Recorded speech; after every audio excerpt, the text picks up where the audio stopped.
IPEF는 미국 주도의 다자간 경제협력체인데요. 중국 견제 목적이라는 것이 컨센서스입니다. 앞으로 탈중국화, 이 공급망 구축이 현실적으로 가능한지 IPEF가 좀 새로운 시도를 했어요. 새로운 시도를 했다는 게 무슨 의미냐면, 그리고 또 하나는 바이든이 내년에 대선을 합니다. 대선이 꼭 된다는 보장이 있어요, 바이든이?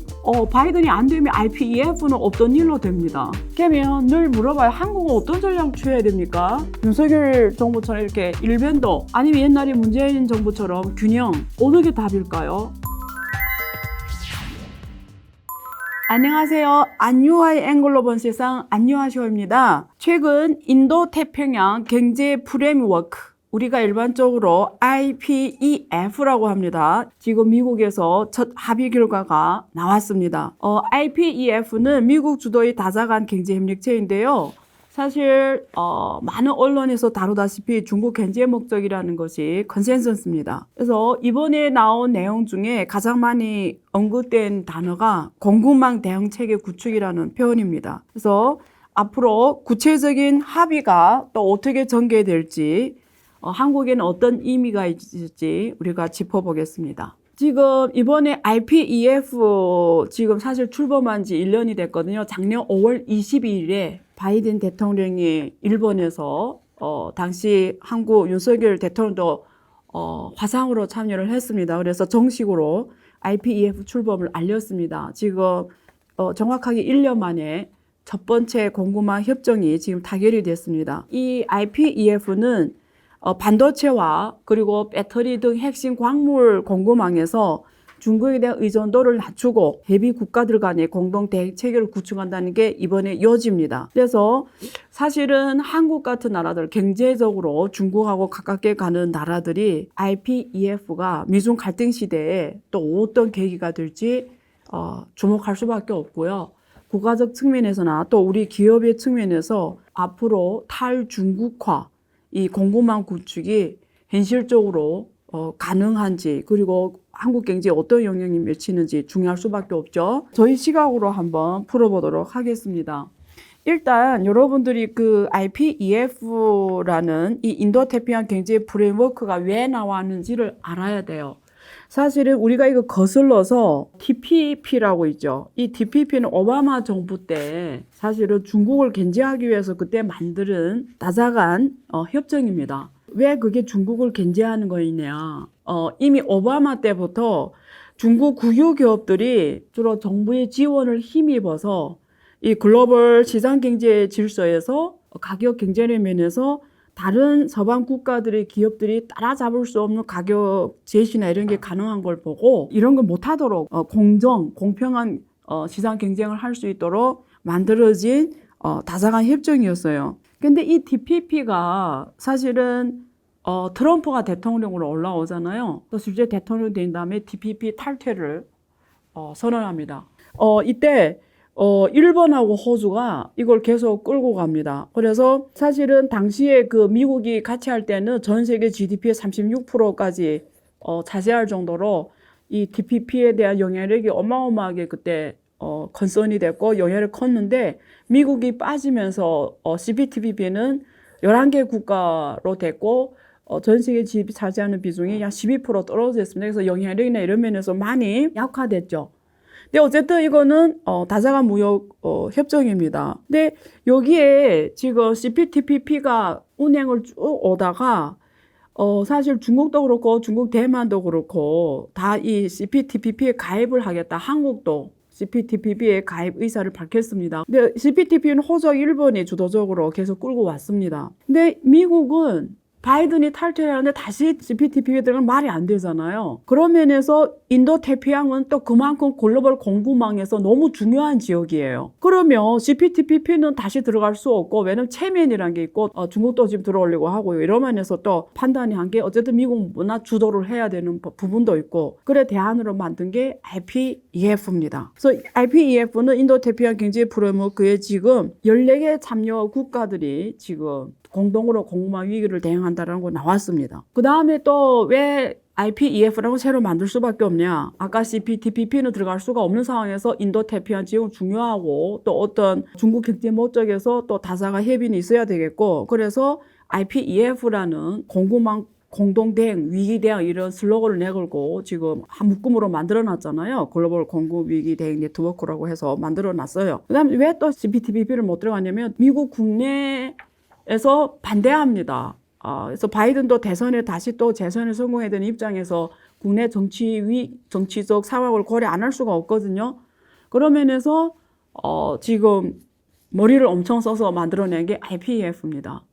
그러면 IPEF는 기존에 우리가 알고 있던 사실 중국 주도로 15개국이 이 지역에서, 이 아시아 지역에서 만든 영내 포괄적 경제 동반자 협정, RCEP라고 있습니다. 중국 주도 15개 국가가 참여한 다사가 무역 협정입니다. 이미 2020년에 발효가 됐어요. 그러면 지금 IPEF에 가입된 국가들 중에 공동으로 RCEP에 가입한 국가들이 많아요. 지금 보면은 태국, 필리핀, 싱가포르, 브루나이, 인도네시아, 말레이시아, 베트남 이런 나라들은 여기 다 들어와 있습니다. 공동 또 RCEP도 들어와 있어요. 뭐 한국도 그렇고요. 앞에서 말한 CPTPP에 캐나다, 멕시코, 칠레, 페루 이런 포괄적 점집적 환태평양 경제 동반자 협정이라고 합니다. CPTPP는 이런 나라들이 또 추가 더 들어가 있고. 그러니까 이 인태 지역에 지금 협정만 몇 개죠. RCEP이 있고, CPTPP가 있고, 또 이번에 IPEF가 있고. 지금 이렇게 돼 있습니다. 그게 뭐 도대체 무슨 차이냐? 여기 아주 중대한 차이가 있어요. 어떻게 보면 IPEF가 좀 새로운 시도를 했어요. 새로운 시도를 했다는 게 무슨 의미냐면 지금까지는 보통 다자간 무역 협정이면 뭐 가지고 얘기 나누냐면 이 회원국으로 가입할 때 관세로 주로 많이 가지고 얘기를 나눕니다. 다자간 무역 협정하는 게 뭐죠? 국가 간의 무역 장벽을 없애겠다라는 거예요. 여기에는 관세 장벽도 있지만 비관세 장벽도 많거든요. 그래서 보통 다자간 무역 우리가 RCEP 좋고 CPTPP도 좋고 어쨌든 이런 거 할 때는 관세 장벽을 없애겠다라는 거예요. 지금까지 다자간 무역 협정은 다 여기에 초점이 맞춰져 그래서 주고받기를 하거든요. 이런 산업은 우리가 좀 양보할게. 근데 이런 산업은 우리가 양보할 수 없어. 대신에 저기에서는 양보할게. 이렇게 포괄적으로 우리가 협정을 합니다. 예를 들면 한국 같은 경우에는 농업은 절대 보호를 해야 돼요. 그래서 한국 농업은 관세가 막 100%, 90 몇 프로거든요. 그러니까 외국산이 한국으로 올 때 대신에 다른 쪽에서 또 양보를 하면서 이렇게 뭐 RCEP도 좋고 이제 뭐 우리가 하고 있는 FTA 협정을 한단 말이에요. 근데 IPEF는 이런 게 아닙니다. 일단 관세 없어요. 이런 걸 지금 얘기하는 곳이 아니에요. 여기는 모듈화를 했어요. 모듈화. 그러니까 다 단독이에요. 포괄로 협정하는 게 아니고요. 여기 쪼갰어요.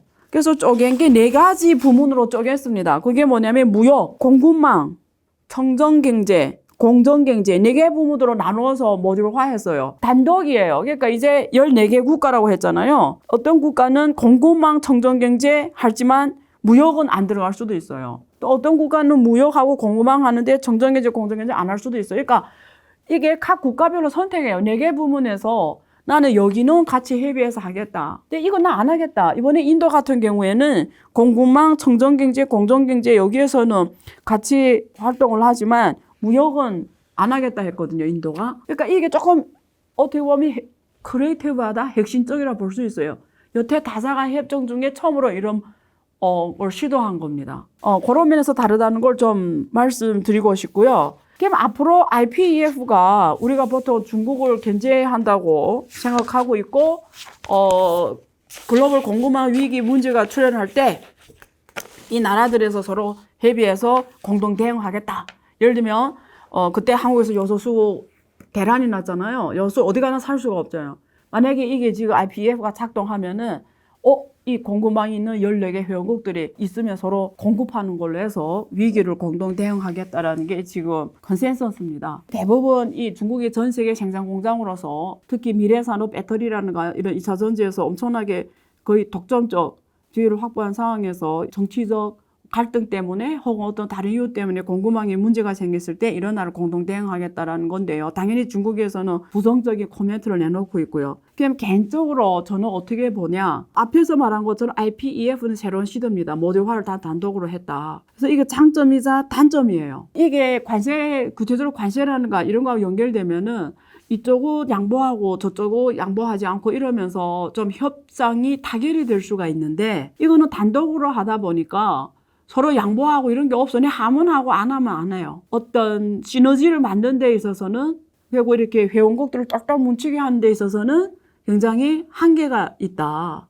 그렇게 보는 게 맞겠죠. 그래서 이번에도 주로 공급망 공동대응 차원에서 지금 협의가 나온 거지 아직 구체적인 건 없습니다. 그래서 이게 포괄적으로 협정을 하면은 서로 이게 타결 공간이 조금 더 넓은데 이런 면에서 지금 없기 때문에 이렇게 인도 같은 데서 무역을 안 한다 이렇게 나오기 시작하면 어느 만큼 똘똘 뭉쳐서 어떤 공동대응을 할 수 있을지, 그렇다고 거기에 대해서 만약에 공동대응 안 했을 때 어떤 페널티 조항이 있냐. 그러면 IPEF가 이 지금 14개 회원 같이 한다고 하는데 공급망 대응을 안 했을 때 거기에 대해서 사실 실질적인 페널티나 제도적인 내용이 어느 만큼 제재를 할 수 있는지 이런 것들이 메커니즘으로 존재하는 상황에서 어느 만큼 실제 문제가 생겼을 때 협조를 해줄 수 있는지. 왜냐면 그걸 정보를 줘야 되잖아요. 공동 대응한다는 건 서로 정보를 교환을 해야 되거든요.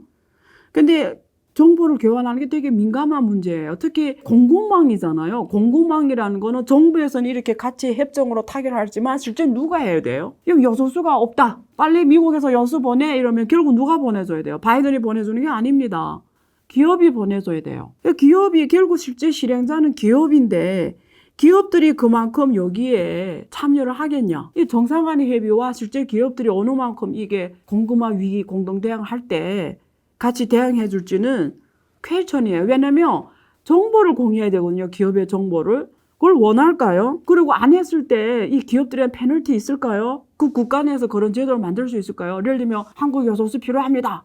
미국이 어느 기업에 요청했는데 미국 기업은 우리는 올해 이미 다 계획 차서 공급해 줄 수 없어요. 이러면 미국 정부에서 그 기업에 대해 페널티 줄 수 있어요? 그러니까 이런 것들이 지금 상의가 안 되고, 그래서 과연 글로벌 공급 위기 대응 할 수 있을까? 특히 민주주의 국가는 투표를 하는 나라들이잖아요. 그런 면에서 어떻게 기업들이 실질적 참여를 이끌어낼까? 그리고 또 하나는 바이든이 내년에 대선을 합니다. 윤석열 정부가 미국하고 굉장히 가깝게 외교적으로 가고, 거의 돌격대 부dun으로 선봉대 부dun으로 가는데 대선이 꼭 된다는 보장이 있어요, 바이든이? 만약에 바이든이 안 됐어요, 공화당이 됐어요. 그러면 아까 TPP를 탈퇴하는 것처럼 바이든이 안 되면 IPEF는 없던 일로 됩니다. 그래서 그런 면에서 또 어떤 실질적인 효과가 있을지 그것도 사실은 굉장히 퀘스천이에요. 근데 저는 이렇게 생각해요. 일단은 나라들이 같이 앉아서 어떤 글로벌 공급망에 대해서 서로 협력하고 서로 상의하고 어떤 협의체를 만들어가고 이 자체는 굉장히 좋은 일이에요. IPF는 새로운 핵심적 개념으로 단독된 4개 모듈로 가고자 했던 거는 지금 굉장히 우리가 한번 특히 또 청정, 그린이죠. 공정. 지금까지는 자유무역협정에서는 자유만 따졌죠. 우리가 가는데 장애물 놓지 말라.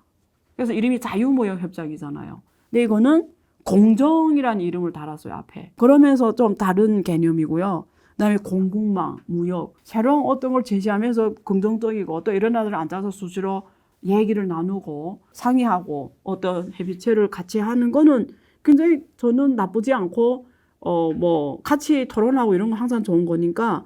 근데 문제는 이게 실질적인 베네핏을 각 국가에 주지 않을 때, 왜냐면 이 나라들이 다 중국 주변에 있는 나라예요. 중국하고 국경을 맞대거 있거나 중국을 경제 수입국 1위, 중국의 수출 1위 이런 나라들이에요. 지경학적으로는 중국이고 이런 나라들이 구성력이 없는 IPEF에서 어느 만큼 실질적으로 글로벌 공급 대응을 할 수 있는지 아직 보이지가 않습니다. 올해 겨울에 부산에서 한다고 합니다. 그때는 좀 더 구체적인 논의가 있다고 하니까 우리가 계속 워칭을 해야 되겠지만 워칭할 때 앞에서 말한 이런 면에서 좀 더 주목할 필요는 있습니다. 앞으로 중국은 이래요.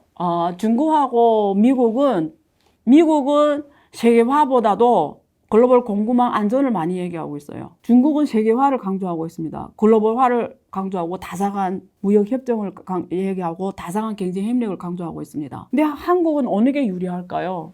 한국은 수출로 먹고 사는 나라예요. 우리가 편견을 빼고 얘기하면 글로벌적으로 세계화, 글로벌화에 한국이 유리합니다. 글로벌 환경 그렇게 가져야 돼요. 그렇지 않으면 피곤해지죠. 지금 여기 경제적 이슈에 정치 경제학이 들어오잖아요. 정치 이슈가 들어오는 즉시 피해는 한국이고요. 한국 기업들이에요.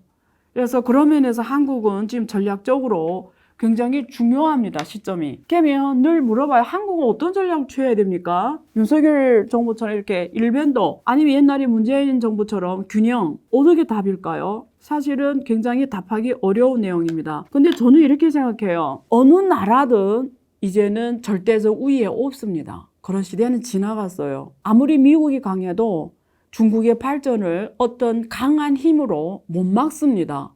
만약에 그게 통했으면 인류, 우리 인간 삶이 여기까지 발전 못해요. 우리가 장기로 봤을 때는 항상 힘의 논리가 인류 역사를 끌어온 게 아닙니다. 정의, 인본주의, 평화, 긍정적인 거, 협력하고 오픈되고 다양성이 존중되고 개방하고 개혁하고 이런 정의로운 힘이 인류 역사를 오늘까지 끌어온 겁니다. 그래서 길게 봐서는 우리가 낙관적이지만 단기로 봐서 비관적이다 이런 말이 있을 정도로 우리 코앞에 많은 상황들이 한국한테 펼쳐진 굉장히 비관적으로 보입니다. 근데 확실한 건 역사는 항상 힘의 논리로 가지 않기 때문에 거기 휘둘리면 안 됩니다. 한국의 입장에서는 전략이 간단합니다. 양쪽에 다 투자를 하고 양쪽과 다 같이 해야 돼요. 거기다 정치 논리를 넣으면 안 됩니다. 그게 답이에요.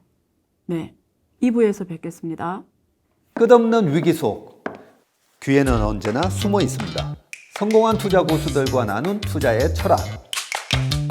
다가올 기회를 잡아내는 부의 만찬으로 여러분을 초대합니다. 푸짐하게 한 상 차려놓았습니다.